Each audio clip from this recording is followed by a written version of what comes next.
Budget میں جو تاخیر ہو رہی ہے اس کے لیے یہ حل نکالا گیا ہے تو یہ ایڈ ہاک میجر، لیکن پاکستان میں آپ کو معلوم ہی ہے کہ ایڈ ہاک طریقوں سے ہی کام ہوتا ہے.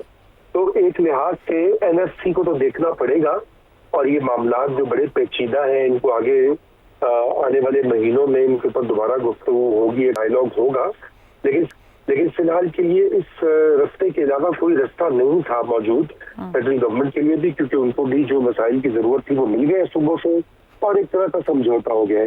دیکھیے آپ نے NFC میں اصلاحات کی بات کی ہے، یہ اصلاحات نہیں ضروری ہوتی. NFC بیسکلی ایک جسے کہنا چاہیے ایک کانٹریکٹ ہوتا ہے صوبوں اور مرکز کے درمیان.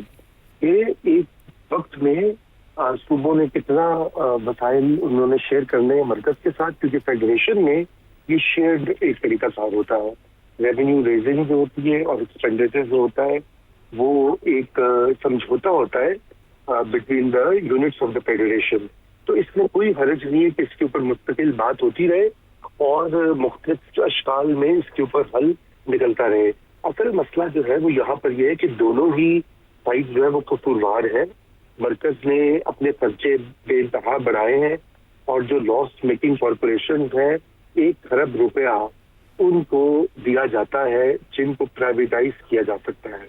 ابھی PIA کو پرائیویٹائز کیا، اس کا مطلب ہے کہ دیگر جو ادارے ہیں ان کا بھی کوئی حل نکالا جا سکتا ہے، لیکن وہاں پہ بیوروکریسی میں اور سیاسی پارٹیوں نے اپنے لوگ بھرتی کیے ہیں اور ان کو وہ نکالنا نہیں چاہتے، کیونکہ اس کا سیاسی جو وہ ہے فال بیک یا پش بیک جو وہ ان کے لیے فال آؤٹ ان کے لیے بڑا شدید ہوگا. تو اس لیے ان کو فی الفور یہ چاہیے کہ وہ اس کا حل نکالیں. 1 ارب روپیہ سرکار اگر آدھا بھی بچا لے تو بہت مسئلہ حل ہو سکتا ہے. پھر اس کے علاوہ جو وزارتیں جیسے رضا ربانی کا آپ نے ذکر کیا ہے، وہ وزارتیں جو کہ صوبوں کو ڈیوالو کی جا چکی ہیں، دوبارہ ان کو کھڑا کرنے کا کیا مقصد ہے؟ اتنا بڑا جو فیڈرل گورنمنٹ کے فوج ظفر موج بھرتی کی ہوئی ہے اس کو یہاں صوبوں میں بھیجیں، ان کو گولڈن ہینڈ شیک دے کے فارغ کریں. دیکھیے یہ سخت فیصلے کرنے ہیں مرکز کو بھی.